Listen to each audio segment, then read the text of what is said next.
to propose legislation for what we call small claims court. There are lots of poor people, to an example you just gave, that they have issues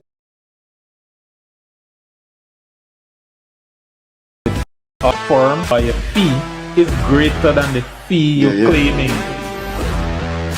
It is their right. Unlike the right that someone has. All our rights exist in context.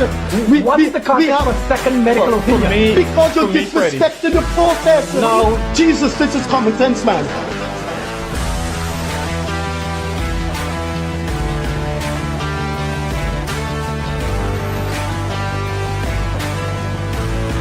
Any situation which you see in the field, you're just dealing with Afro-Guyanese issues. If one, you can't bring and pull the leaders of the African community together, you're failing. And if two, you can't put forward a future, a blueprint, and a plan for African Guyanese, you're failing as well.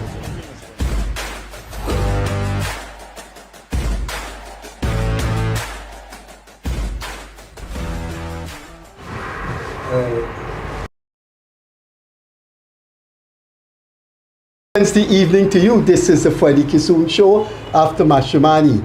Hope you like our Mashimani dialogue between Leonard and I. There were some technical faults, but that is understandable with the breeze in the gardens. Hope you had an enjoyable Mashimani. Since we did that piece in the gardens, two things have happened, and we'd like to devote our attention to that. One is that we must, and therefore this program could not have had any other content but Rupert Roopnarine. Dr. Rupert Roopnarine, doctor in literature and arts, and one of Guyana's iconic souls, one of Guyana's iconic personalities. But more importantly, if you knew the man the way the generation of the 70s knew him, and I'm a part of that generation, not in a lifetime you're going to have a talent like Rupert Roopnarine. You can fault his politics. I did a column. I'm doing a series on him in the Guyana Chronicle, one yesterday, one today, and in a couple of days, part 3 to follow. You can criticize his politics, and I was not infatuated with his politics comparatively, meaning he was not the type of politician I wanted to, not the kind of politicians that I would endear myself to, as I really endeared myself to Chetty Jagan, Walter Rodney, and a few others. But his contribution, it doesn't mean that because I do not compare him to Chetty Jagan. It do not mean he was the giant. It does not mean he's not an historical figure. He is, he was, and he will always be. You have to see the contribution, you have to know about the contribution of Rupert Roopnarine. This program is 60 minutes, and I try my best to talk about the positive and the contradictions, the class nature of him, his inescapable imprisonment in mulatto Creole culture that didn't make him a Rodney or a Jagan or a Maurice Bishop or a Forbes Burnham. But he has done a lot in terms of instilling the consciousness of the generation of the 70s and of the 80s. Look, there could not have been a weakening of the Burnham dictatorship without the input of someone from Rupert Roopnarine, which means he's gone into history. Comparing him with others, that is where he's going to fall down a bit. And it will take more than an hour for me to explain the contradictions in his political life. I hope to do that in the Chronicle. One yesterday is gone. There is one today in the Chronicle, and more to come. So we're going to discuss the iconic Roopnarine. The second thing is Prime Minister Kamla Persad Bissessar has made some pronouncements that are quite disturbing. As a Caribbean man, and love being a Caribbean man, I resent the things she said about Cuba. simply because Cuba has been a great anti-imperialist nation, period. And the Caribbean people owe a debt that cannot be repaid to Cuba. The African people on the African continent owe a debt that cannot be repaid. Trinidad pale in total insignificance when it comes to the contribution of freeing the post-colonial world from the 1960s onwards in comparison to Cuba. The second thing she said at the heads of government conference of CARICOM leaders now going on is that she made a complaint to the CARICOM secretariat and she didn't get a reply, that one CARICOM country kidnapped a Trinidadian citizen that was wanted, and she protested that to CARICOM. And she went on to say, this is not how CARICOM should operate. CARICOM should pay attention to its constituent members when they make a complaint. This lady doesn't know, is she ignorant, that 50 years going on, Trinidad has been mashing up Guyana, insulting Guyana, treating Guyana badly by violating the fundamental rules that govern CARICOM integration movement. And most importantly, almost on a daily basis, Trinidad violates CSME, CARICOM Single Market Economy. CARICOM has for the past 18 decades a trade surplus with us and continue to put nightmarish barricades on Guyanese investment, continue to put nightmarish barricades on Guyana's exports. Kamla Prasad Bissessar has no moral authority to criticize CARICOM, and Kamla Prasad Bissessar should issue 1 million apologies for her damning mistreatment, our country's damning mistreatment of Guyana the past 50 years. I wrote a column and I said from Burnham right up to Dr. Ali, our present president, why do they tolerate Trinidad treating us like this? I will come to the iconic Rupert Roopnarine, but I've said my opening remarks. It's over to Leonard. Yeah, I want to deal with the last one first. And that is our relationships in CARICOM. Do you know that based on the theoretical underpinning of integration movement, that CARICOM is the second deepest integration movement in the world? After the EU. After the EU. But that is in the books, in the textbooks, will tell you that. Because we have met these milestones in documents, with documents. So based on documents, we are the second deepest integration movement. But outside of the documents, the practical workings of our integration movement, sometimes I feel sad, like extremely sad, when it comes to how CARICOM functions. And some of the fears that people express about deepening the CARICOM integration movement is just a bogeyman in the closet. When you look at the Eastern Caribbean, which is a subgroup of CARICOM, their integration is probably as deep as the EU in a lot of ways. They share similar currency, they have common tariffs and these kinds of things. They have better free movement among those countries in the Eastern Caribbean. And all we have to do is take that example and extend it outwards. But as Freddie said just now, over and over the years, Trinidad, more than any other territory, has been obstructionist, mostly to trade. their rules, and when you interrogate the rules, you realize that it is just flaky, it's empty, and it is not based on anything other than just being obstructionist. They are doing a little better now on free movement, but back in the days, Guyanese had a torrid time trying to simply visit Trinidad and Tobago. And as I said, it's a lot better these days, and we must acknowledge that. So the other day, a couple of months back, I wrote something about Trinidad, like a criticism similar to this, and a Trinidadian friend called from Trinidad to say, oh my gosh, I didn't know you hate Trinidadians so. And I said, no. I actually love Trinidad. The physical place, the people, and so on.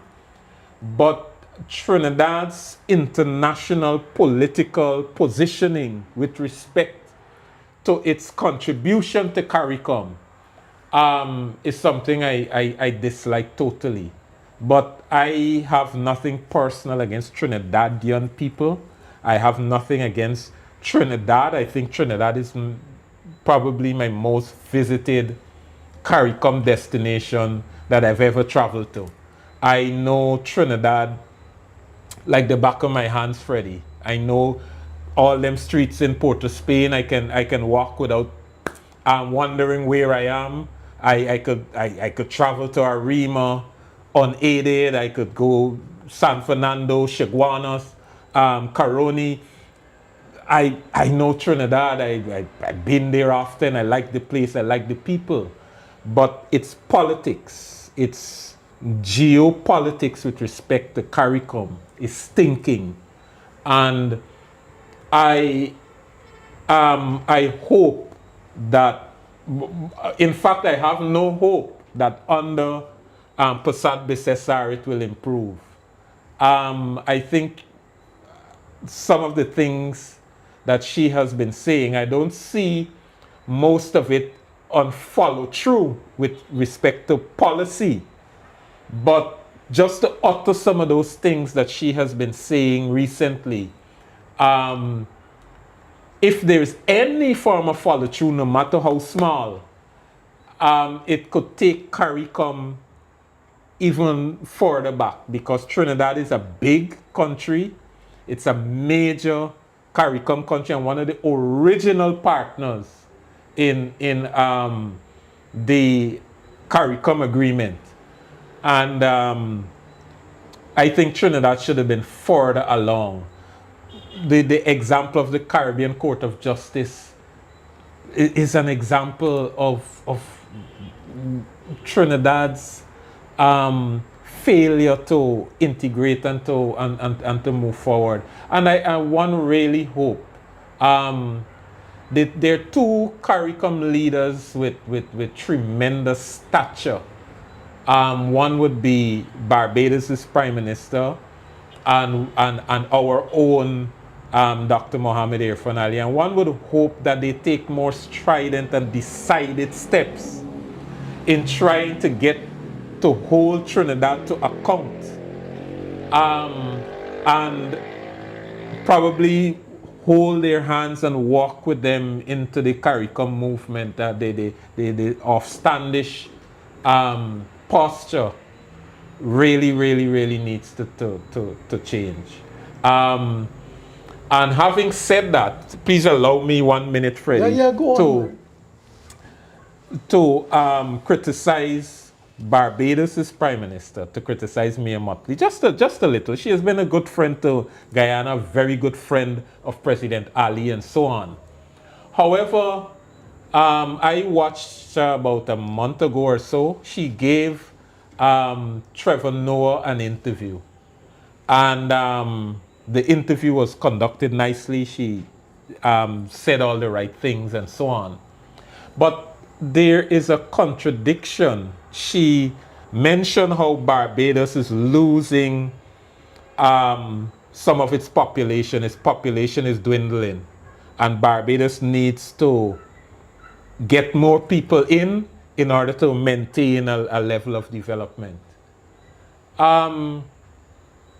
But there were times, and then she spoke glowingly of removing restrictions to travel and glowingly about that. But there was a period of time when Barbados treated Guyanese. But not under her, so you can't criticize her. No. All I'm saying, So you I do wanted not to- see. you Yeah, wanted that's to- what I'm saying. I don't see a record of her standing up against that in the past. So I'm wondering if it's a new found love that she has for this free movement and more people into Barbados to grow the economy and to contribute. Because Mia Motley is in politics for a very long time. Since I'm a little boy, I know the name Mia in politics, and there is no record of her taking the then government to task on the way they treated Guyanese. That's what I'm saying. Her party, when it was in power, constituted outside of El Barrow, the founding father of Barbados. Her party, when it was in power, had the second open approach to Guyanese coming there in Barbadian history, and that's Owen Arthur. She succeeded Owen Arthur. Yeah, sure. So Owen Arthur, in fact, Barbadian used to cynically say, Arthur is pro-Guyanese. So you're saying that because her party took that stand, then we can say that it's part of her ethos or her. Well, she came from a party that wasn't anti-Guyanese. Okay, all right. I hear you. I probably should accept that, but all I'm saying though is that if we can have action in CARICOM to fit what Prime Minister Motley said on that interview, CARICOM would be a better place. Gone are the days when you can say this island they bad or the people there and you don't want these people here. Gone are those days. The EU has shown that when people have a like culture and a similar lifestyle and similar method of production and similar currency, that you can only benefit from it. You can only benefit. Those little fears that people have and those little superstition and beliefs, it's time we throw them out the window, man. And as you said, Kamla, I am not, I really am not a fan. And one would hope that it's just rhetoric for a while and that she would eventually settle down and get on with the integration movement. Well, I never liked her as Prime Minister of Trinidad, and I had preferred if Stuart Young would have won. I mean, Kamla Besessa is not the kind of CARICOM Prime Minister that I liked, the way I like P.J. Patterson, Owen Arthur, Maurice Bishop, George Price in Belize, even our boy who spent 24 years in St. Vincent. I think she is perhaps the least credible Prime Minister of CARICOM part of the past 10 years. I think she won that election through default. I don't think Rowley should have called that election so soon after a state of emergency, other things, and then Stuart Young, who are not really tested in Caribbean politics. But I hope Besessa just spend her time and let's get a new Prime Minister in Trinidad. I have to express my indignity at the way she talks about Cuba. Cuba may not have our kind of governmental system. But when you look at that country's contribution to the people of CARICOM, to the health system of CARICOM, to the liberation of Angola in Africa, you could turn your back on Cuba. But I want us to come back to her, but Rupert Roopnarine, I mean, we can't, this is a guy who's gone into the history books. Rupert Roopnarine belonged to the great heydays of the anti-Burnham struggle in the 1970s. And together with Walter Rodney, they took Guyana by storm. Of course, not to be oblivious to Teddy Jagan, who was a stock record there, right there, fighting for Burnham long before Rodney, fighting against Burnham long before Rodney and Rupert came. I happen to know Rupert since 1946, 1976 when he came back to Guyana. I was an original founding member of the Working People's Alliance that was formed in the Nazi Trade Union building in High Street, Kingston. And so I've been able to observe him, and there are some fantastic things about this man that you're not going to see in a generation to come. And then there's also some sad things about him, which one wish with that phenomenal talent he had, that he didn't have these sad characteristics. But to talk about the positive side of him, Leonard Craig and the present generation of Guyanese did not see this man on a platform.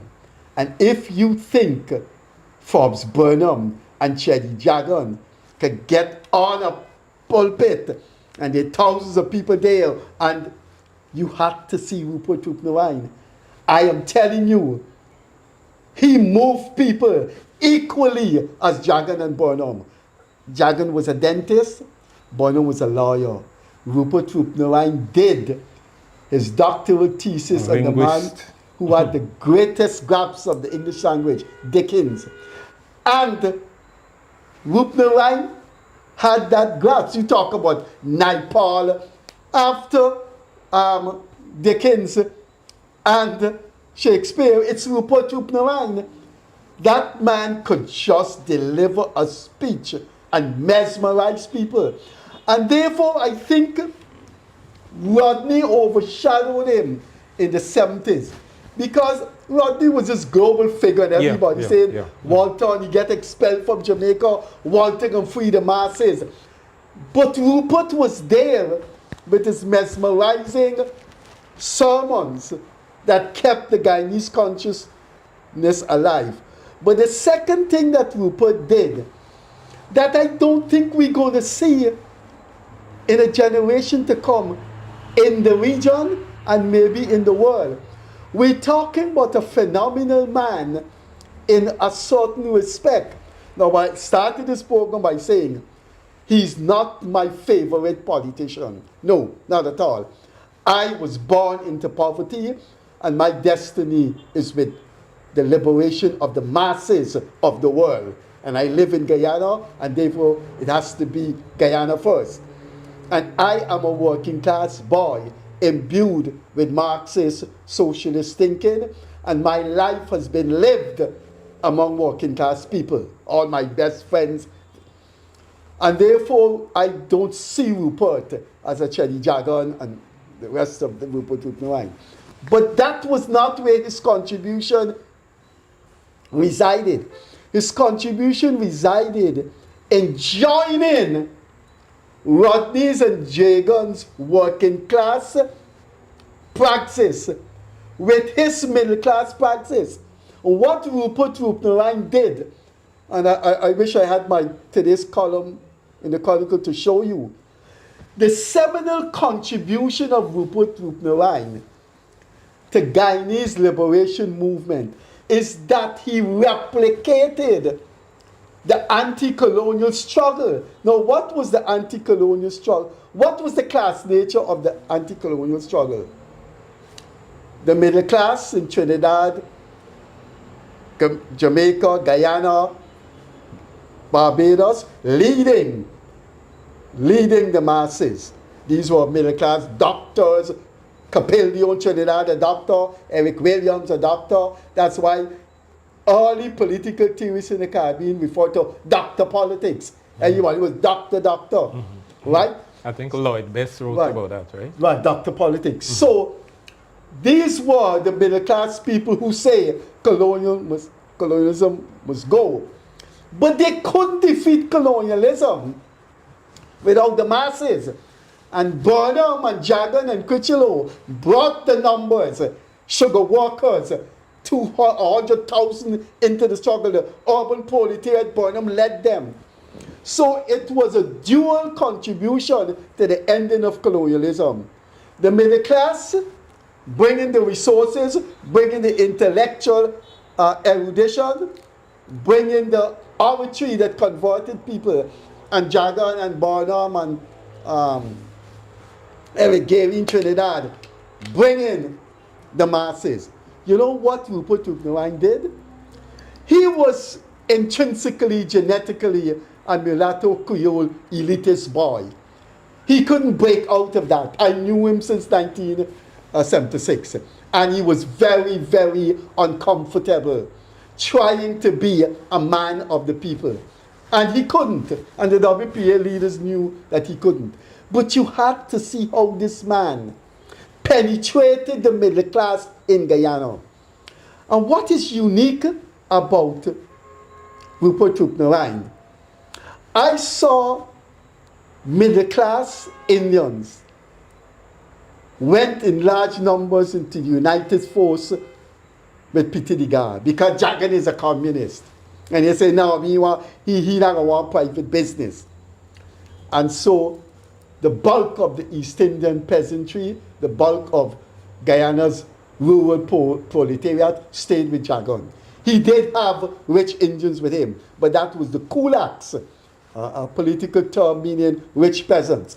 But the urban Indian middle class was suspicious of Jagan, and they went over to the United Force. In fact, if you look at the United Force, quite a number of Indians at a high level with them. Now the man who founded Prashad Nagar, and everybody in Guyana know Prashad Nagar, Harry Prashad, he was very, very big in the United Force.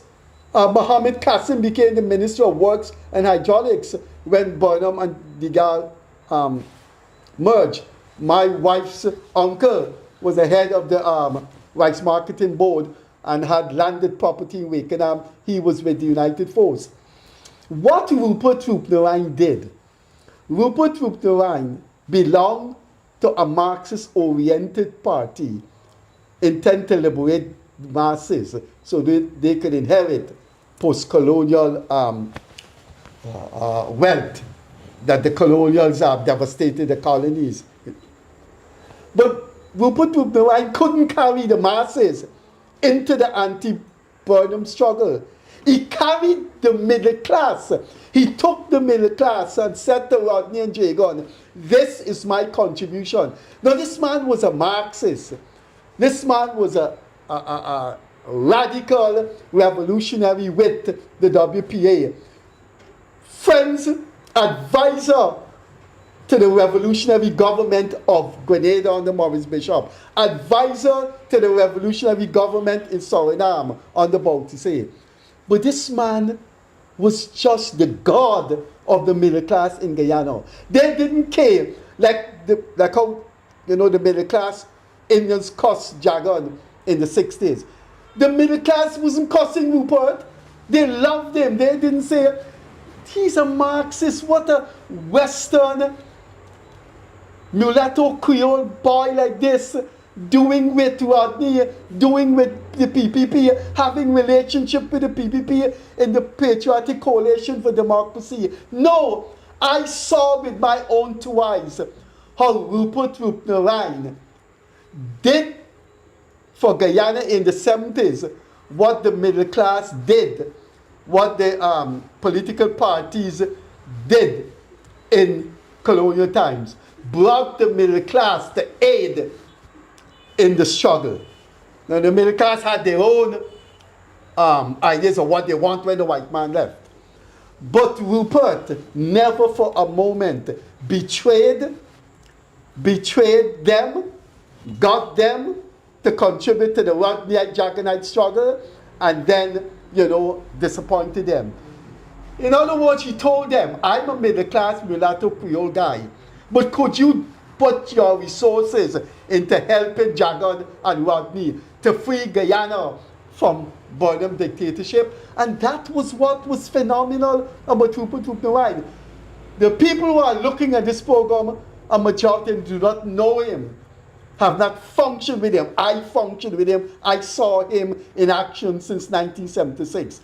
And this man could just penetrate the entire fortress of Guyana's middle class. All the mulatto Creole people, all the Portuguese, all of what we call the red people gravitated to Rupert Roopnarine. And that was what he brought to the 70s and to the struggle of Jagan and Rodney. And because of Rodney and Jagan, because of their towering global presence, the historians, give him a backspace. The historians didn't put him in front, but the guy was very, very salutary in his contribution to the anti-Burnham dictatorship. When Craig comes back, I am going to talk about his faults. And sadly, his fault was for a fantastic guy who could move people in talking. He could not get to the masses and move them. He couldn't. And for that, I felt maybe he wasn't the right guy for revolutionary Marxist socialist politics. He should have stayed as what he was, a high-class professor of literature, a high-class democratically instinctive man in producing films and magazines. But to saturate himself among the masses, the way Eric Gary in Trinidad and Grenada did it, the way Burnham and Jagan did it in the way Weber and his sons did it in Antigua. No, I don't think he could have done it. The way Compton did it in St. Lucia. The way Gonzalez did it in St. Vincent. The way Anthony did it in St. Lucia. Rupert was too stiff as a middle class man. He couldn't break out of that. In analyzing him, I would say nature defeated nurture. The famous theory in philosophy and sociology, nature versus nurture, meaning that when you socialize and you live in the real world, it weakens the genetic hold of nature on the individual. Sadly, I think Rupert couldn't come out of his middle class moorings. And if he could have, he would have been perhaps as gigantic as Burnham and Rodney and Bishop and the rest of them in the Caribbean. I will come back to this one thing about him that I think maybe I can't forgive him for, was his position, his silence on the rigging of elections. When I saw how his life and the life of his colleagues in WPA were endangered for the fight for free and fair elections. But I knew of Rupert Roopnarine, but I never knew the man Rupert Roopnarine until 2015, when I was involved in the coalition, the coalition government. And during the campaign period, I ran into him a time or two, and then after he became Minister of Education, I had an opportunity of meeting him. So my knowledge of Roopnarine is extremely, extremely superficial. I have not met him on more than maybe 5 occasions, and 2 of those occasions are in meeting setting, and I've not had a conversation with him, or all the conversations I've had with him directly does not, when you total them up, I don't think it comes up to 10 minutes. Oh. So that is how superficial my knowledge of. So for the rest of this program, you got to talk on Persad Besessa. Yeah. However, I am an avid follower of political happenings, and I thought Roopnarine's two things I want to say about Rupert Roopnarine. Dr. Roopnarine gave new life to the PNC when he agreed as co-leader of the WPA to be part of the APNU. When he, remember Raphael Trotman ran with the AFC in 2006, and PNC lost about 4 or 5 seats. 5 seats. To the AFC. Under Robert Corbyn. And Roopnarine went into a partnership with the PNC, and then APNU was born. And the subsequent election, they took back 4 of those 5 seats. And so his contribution, I think that had a lot to do with his presence on the ticket. And to be present on that ticket, he had to absorb a lot of assault from people who said it's a betrayal of Rodney, and you're taking Rodney's party into, you know, the partnership with a party that organized his death, and all those. He had to absorb all of that to be part of something. I guess he had to believe in it. Because even when WPA got into the APNU thing, I happen to know, I didn't, you didn't used to hear it a lot, like in the news, and then Facebook wasn't as social as it is now. But I happen to know a couple of members who were quietly in revolt against the movement that Dr. Roopnarine took the WPA. Not all, in other words, not all WPA members at the time were happy about it. But nevertheless, that occurred. One of my criticism of Dr. Roopnarine, though, which would also be a criticism of Dr. Thomas. The two of them were co-leaders of the WPA, which was a political party at the time of the and government. the 2015 government, they were right, and they were co-leader for at least 10 or more years before that. And what I'm saying is that under the co-leadership of these two gentlemen, WPA died a natural death. They didn't move WPA into growth. Into the WPA became a party of intellectual thought only. So people didn't experience that WPA of Walter Rodney. For young people coming up, we just hear about Rodney. And when you look at the WPA after, and the WPA that was co-led by these two gentlemen, you wonder if what people said about Rodney is true. Because how this is Rodney's party. And I think he presided over the slide and the WPA going downhill. And I think that would have to be a blot on his political leadership and so on. For example, you were talking about how he can speak and move people. Part of it, yeah, I've heard him speak, but by then he was an old guy. When he spoke on platform for APNU and so on, by then he was an old guy. I figure you were talking when he was in his prime. Yeah. And so some of it is sounding like Nancy's story, because if he was that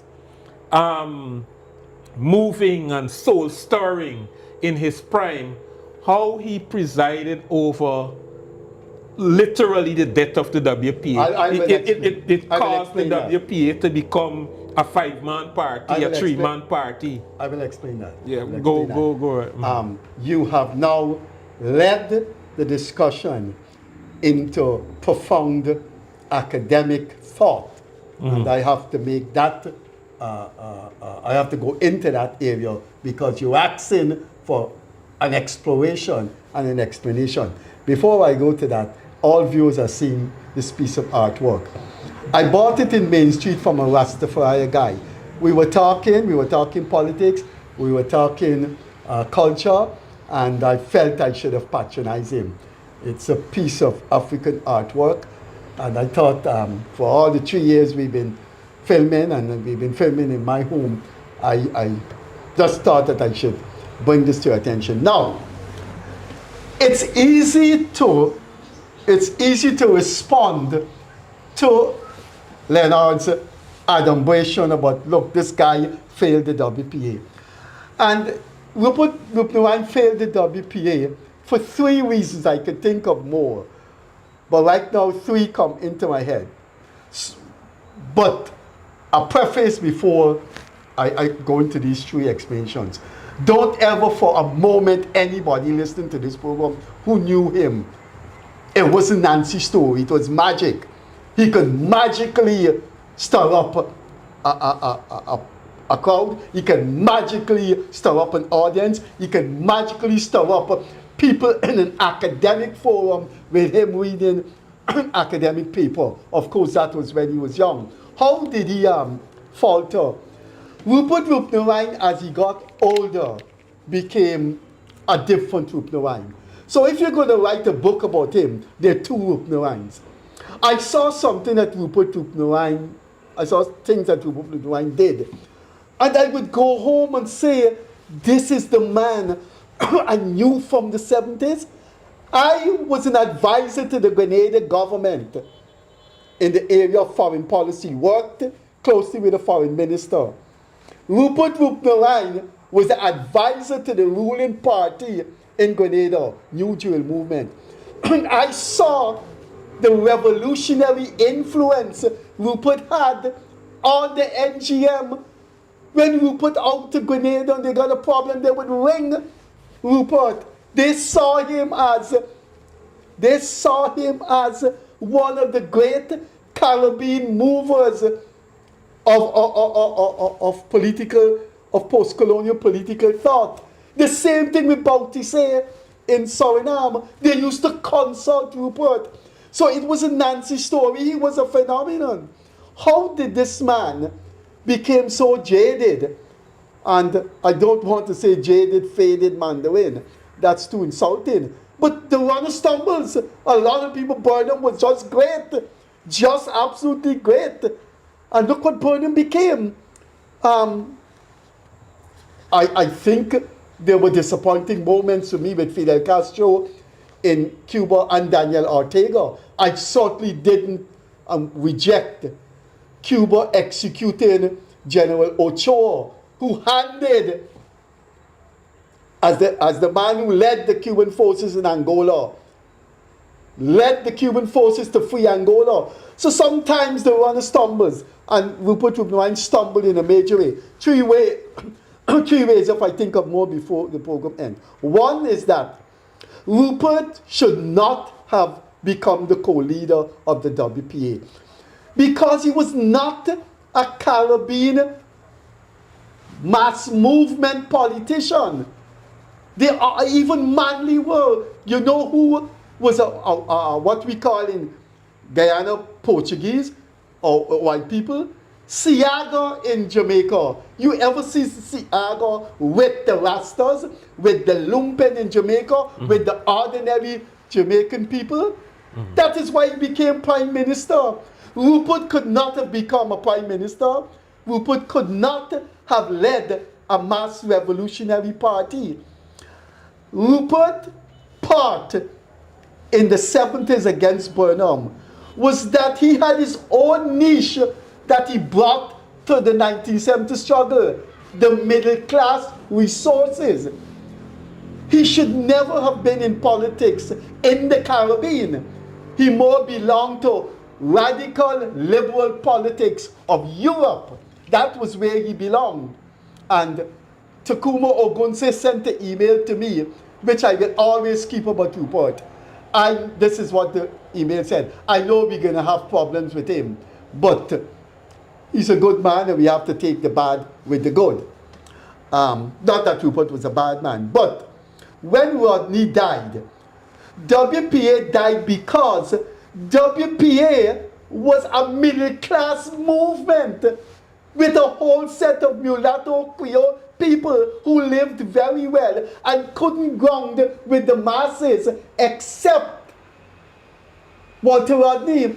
I could look and Moses Bagwan. Moses Bagwan was very different. The rural peasantry, right, had a good rapport with Moses Bagwan and the UC Guyana. But Bagwan and the UC Guyana were not really in the thick of things. It was Rupert Roopnarine, Omawali, Bonita Bone, and a set of middle-class people. So when Rodney died, you needed a Jagon, or you needed a Gonzalez or a Siago to lead the WPA. You didn't have that. So what have you got when Rodney died? Jagon, this phenomenal man that the masses love, heading the PPP, and you have two middle-class men in Thomas and Roopnarine. Now, if you know Roopnarine the way I did, and I have wrote glowingly about him in my 2 Chronicle columns today, yesterday, I've said glowing things about him.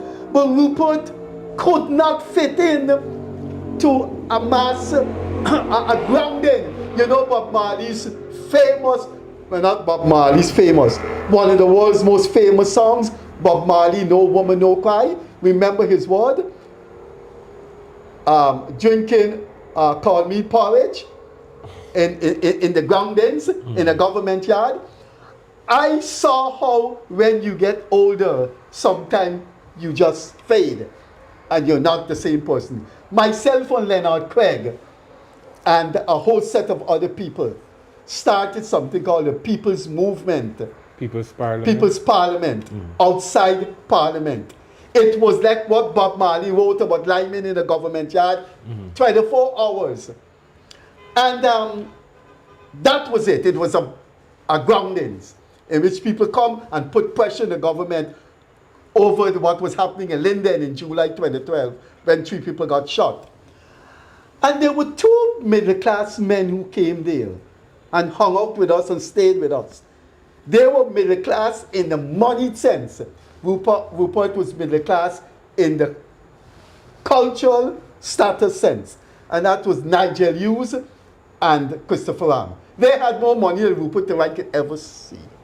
And those guys came and ground with us. Guess where Rupert Roopnarine's office was? Opposite People's Parliament in Hatfield Street, with David Granger as the leader of the opposition. And Rupert would pass every night and pass us grounding Searsdale and just gone. Never came one night at the groundings. And middle-class people like Timothy Jonas' wife, you know, Christopher Ram, Christopher Ram lost himself in People's Parliament. Nigel Hughes, that wasn't the Rupert Roopnarine. You know why? Why he couldn't come to People's Parliament? He couldn't ground.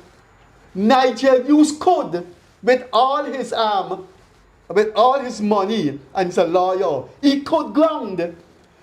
Christopher Ram come from Le Penitence or Alexander Village. He could ground. Rupert Roopnarine couldn't ground and never grounded with the masses.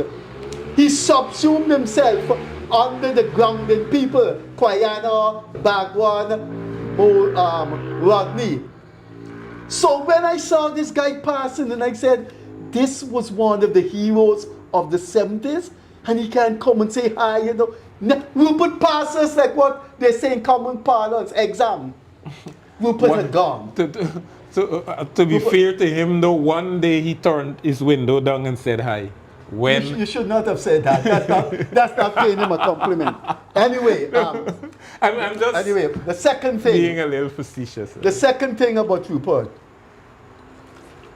and this answers your question as to why he failed the WPA. He should not have become the co-leader of the WPA because he could not lead a mass revolutionary West Indian party the way Jagan did, the way Eric Gary, Errol Barrow, he couldn't. The second thing about Rupert, which is a very, very dark side of him, and I'm one of the few people who saw this, and the WPA was so enchanted with Rupert, they didn't want to discuss it. Well, one day, Rupert's colleague in the middle class leadership of the WPA said to me, I will always remember the place. It was opposite traffic headquarters, at the headquarters of Guy Bank at Parade Street, Kingston. Dr. Josh Ramsamy said to me, Freddie, you know something? There is a very strange secret relation Rupert has with the PNC. And years after Ramsamy said that, Ravi Dev brought it out right into the open. Right into the open. And I don't think Ravi Dev is a fan of Rupert Roopnarine. So let me tell you two things about Rupert Roopnarine's relation with the PNC. One was his mother. His mother was a very personal friend of Burnham. Burnham liked her. She liked Burnham. I don't know about any other thing except their friendship. Don't know any other details, just that Rupert mother and Burnham mother were friends, just like how I have platonic relationship with female friends. And Rupert's mother read the riot act to Burnham that don't ever touch my son. And Burnham, if you know him, Burnham had soft spots for many people. And that attack on Rupert in a tapir when they were driving over the West Coast, that wasn't Burnham's doing. You got to understand something. People, party crazy men will attack opposition leaders and them things. So Burnham would not have liked it if Rupert was hurt. So he had this thing about the PNC. The point is, he grew up with his mother knowing the PNC leaders, and he probably used to refer to them as uncle or what. So he had this thing with the PNC during the time. Now, that's number one. Number two is very disturbing about Rupert Roopnarine. Very disturbing. Rupert Roopnarine gave an interview to the West Indian newspaper and said, I've always been a friend with David Granger. David Granger and I have always been friends. But at the time when Rodney was killed, David Granger was the head of the army. David Granger was the head of the army, and I don't care if he denied it. Lincoln Lewis said to me in front of David Hines one day in the TUC at Wilford Avenue. The army, man, I don't want to say much, but the army was involved in the man's death, you know. Now, I'm not saying Granger was. I don't know that, and I'm not saying David Granger had anything to do with Rodney's death. But he was the head of the army, and the army was implicated. And Rupert said, David Granger has always been my friend. Always. That's number two. Number three, Ravi Dev have dismissed the contribution of Rupert Roopnarine in not forming a broad anti-rainbow coalition. He said every time the AFC, the other parties, his party, got together, the main stumbling block was Rupert. Rupert did not want the PNC to be part of a rainbow coalition. And he said things would be talked in confidence. And Rupert would go back and tell Robert Corbyn, And he said that publicly 3 times. Rafi Dev wrote about it, and we will have Rafi Dev on this program to discuss that. So there was something about Rupert and the PNC. Now, that's number 3 or number 2. Another one. Do you know, and finally, it came, I wrote about it several times, and finally yesterday, and day before yesterday, it came from David Hines' mouth, that it was Rupert that got Corbyn to form APNU. And it was Rupert who persuaded Granger to take the role of head of the PNC in the coalition with APNU. So he always had this very mysterious, enigmatic relationship with the PNC.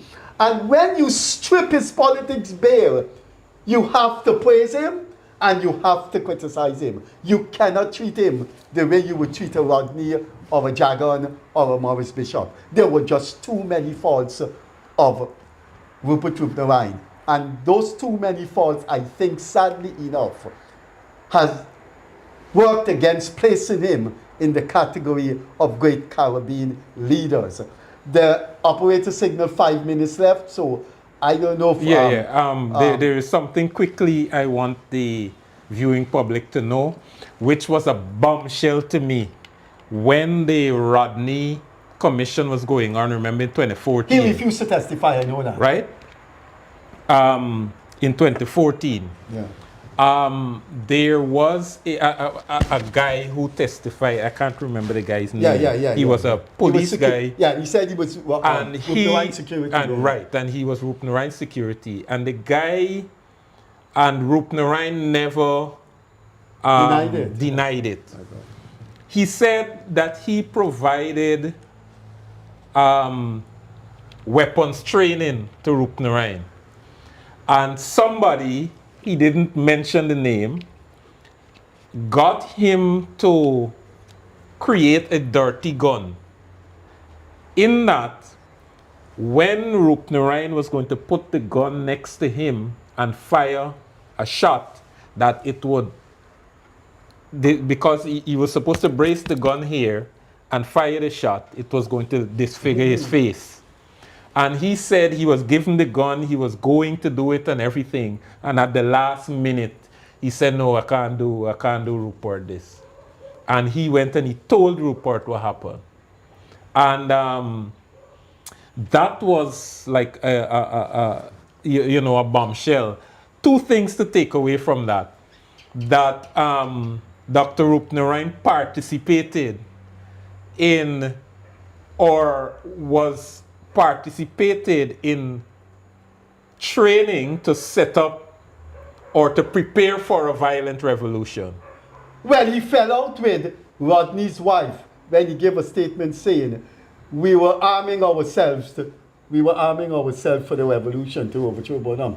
Since he said that, Rodney's wife lived in this deception that Rodney and the WPA weren't involved in trying to overthrow Bonham. I have to say she's a stupid woman to believe that, and also stupid to think that people can just fictionalize history just to glorify Rodney. Right, you don't do that to history. Right, and mind you, this is a fact. This is not getting down on David Hines, and I think he spoke of it himself too. He was imprisoned for about 3 years. For weapons. I heard people say that it was a trumped up charge. I can't recall if David Hines set the record straight to say yes, he actually had. They found a rifle in his suitcase, in a false compartment in his suitcase. Right. But it was true, he had the rifle, and others of them, the information was leaked. Hamilton Green said to me in Hamilton Green's home when I interviewed him, we had word that Ohini Kwama had the guns in his trunk, so we were waiting for him. Oh, okay. Right. So those are some of the things that case. So sometimes when you look at people and then you understand their history, it gives you a better context of who they are, because Freddie spoke glowingly of Roopnarine and all of that, along with some of his faults. But then, you know, the side of him that he was willing to participate in a violent revolution that had guns in it and all those kinds of things. And as Freddie said, he said that with his own mouth, that they were preparing. And then I used to go to that commission of inquiry religiously, almost every day. And those are some of the things that I found out about the WPA back in those days. We have to end because the operator say a minute, but I think he was a complex man, one of the most complex person in the world. I couldn't understand the kind of confusion he lived with. He wanted to be part of a mass revolutionary movement. But one thing I would say before I go, I don't know if only Ravi Dev has said it in Guyana, only Ravi Dev was a Guyanese has said it. He said Rupert Roopnarine told him, I am not comfortable among East Indian people. I am more comfortable among African Guyanese. And I think before we end, one thing I discerned in Rupert Roopnarine, and I hope if others knew the reason why he did that, if they could write about it, why he was like that. Rupert Roopnarine, more than any WPA or PNC leader, had just blocked out any thought or any relationship with the PPP. You talk to Corbyn, you talk to Aubrey Norton, any WPA person, they would deal with the PPP, they would relate to the PPP. But somehow Rupert Roopnarine didn't want to think about the PPP, hear about the PPP. And I wonder if it was the Freudian dislike he had for Indians. I felt Rupert was running from who he was. His name, it always happened with Indians who are Christians and part of the Western world. Do you know our University Chancellor, Ron Sanders? And you can't blame him for that. He's an East Indian man named Ronald Singh. So he changed Singh to Sanders. And I think when Rupert went to Oxford and became imbued with Western white man culture, he didn't want to be an Indian anymore. And he was running from that. And I think he spent his life quite happy being embedded in that kind of culture. I think we have to go. We're a minute over time. This has been a tribute to Rupert Roopnarine, but it's also been an analytical outlay of the positives and the negatives of definitely a Guyanese icon, Dr. Rupert Roopnarine, who died on February the 23rd, 2026, Matrimony Day. We will see you on Friday on behalf of our operators and Leonard Craig and the Rastaman.